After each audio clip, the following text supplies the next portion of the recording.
pobjede nad Varteksom u Splitu bile tada 2:0. No, već u sljedećoj utakmici bijeli ostaju bez bodova i to na način koji će im se kao mora ponavljati tijekom sezone. Osijek je u svom gradskom vrtu vodio s 1:0 sve do 85. minute kada je Bubalo izjednačio. Hajduk je krenuo po sva 3 boda, ali u sudačkom vremenu prima gol. Strelac je Balatinac i dobra atmosfera opet se kvari. Hajduk tako prvi dio prvenstva završava na 5. mjestu. Nastavak slijedi već iduće tjedne, jer još je listopad, uvjeti za igru dobri. Put vodi u Slavonski Brod gdje konačno Hajduk bilježi uvjerljivu pobjedu od 5:0.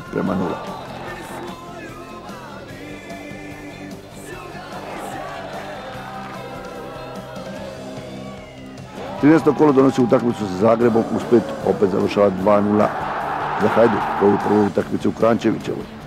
A potom sustavom korak naprijed, korak natrag, bijeli gube u Koprivnici.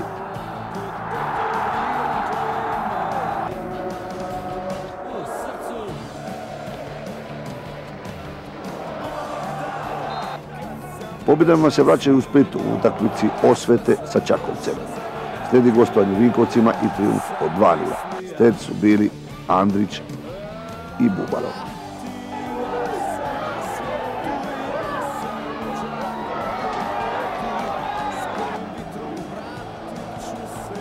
Potom i presahla Rijeka doživljava nokaut u Poljudu, ali dobro raspoloženje prije zimske pauze kvari poraz u šok utakmici u Maksimiru.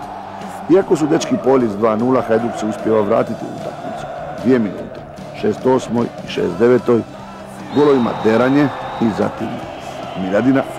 Hajduk se vraća na početak, ima 2:2 i bod u džepu. No pad koncentracije u sudačkom vremenu košta iz glave. Samo što je ušao mladi Gondžić, koristi spore reakcije zadnjeg reda i donosi najvećem rivalu drugu pobjedu u sezoni.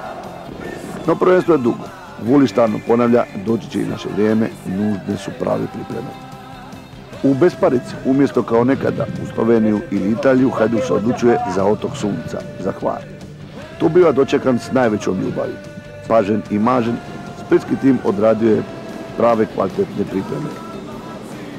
Nastavak prvenstva uslijeduje krajem veljače iduće godine ove 2001. Već na startu stradava hrvatski dragovoljac. Rezultat je 4:0. 4. ožujka slijedi novi šok u gostima. Ovoga puta u Varaždinu gdje beli ponovo svom protivniku daruju bodove. Ne sva 3, ali 2 svakako. Remijem gube 2 gotovo već osvojena boda i to ponovo u zadnjim minutama utakmice. Da nesreća bude potpuna ista stvar ponavlja se u sljedećem kolu u Poljudu u gostovanju Osijek. Kakva šteta, u 2 kola nesretno izgubljena 4 boda. Početak preporoda stiže tjedan dana kasnije u Šibeniku. Hajduk pod Šubićevcem slavi 3:0. Tom je utakmicom Hajduk okončao prvi dio natjecateljske sezone. Osvojeno je 3. mjesto sa 41 bodom, ali je zaostatak za vodećim Osijekom velik. Čak 7 bodova, a usto Osijek ima i utakmicu manje. Tada je uslijedilo ono najzanimljivije, doigravanje po novim pravilima. Starta se s dotad osvojenim bodovima. Dakle, Osijek bježi, ponovit ćemo, 7 bodova, odnosno Hajduk. Imaju utakmicu manje, Dinamo ima 3 boda više od bijelih, ali to se može stići. Počinje lov na Osijek i Dinamo. Hoće li Hajduk uspjeti? Već u prvoj utakmici doigravanja nova golijada sa Zagrebom. Pobjeda 4:2, ali u krajnje dramatičnoj utakmici. Sve dvojbe eliminirao je Bubalo u 85. minuti. Bubalo se potvrđuje kao specijalist za golove u zadnjim minutama utakmica. U odigravanju više nema lakih utakmica ni mnogo prigoda za popravni ispit. U međuvremenu, baš kao što se očekivalo, Osijek je ispao iz trke za naslovom. U igri ostaje samo najveći rival Dinamo. I eto sljedeće utakmice koja najavljuje sretnu završnicu. Hajduk na svom Poljudu konačno igra šampionski. Pobjeđuje Dinamo 3:1, stiže dečke, stiže na bod razlike. Kakva utakmica. Poveo je Hajduk golom Bubala u 11. minuti. Setnovski izjednačio u 23.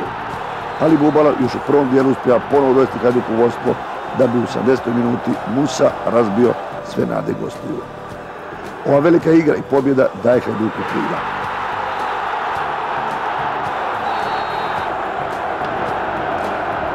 Vulićevi zabranici, osokoljeni optimizmom svog trenera, koji preferira jedino i samo napadačku igru, pobjeđuju u Osijeku 2:0.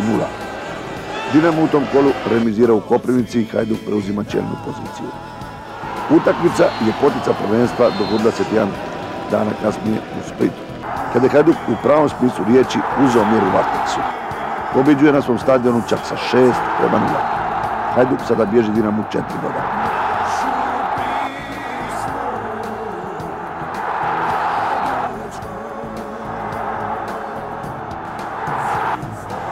Po mnogima presudna bi trebala biti sljedeća utakmica.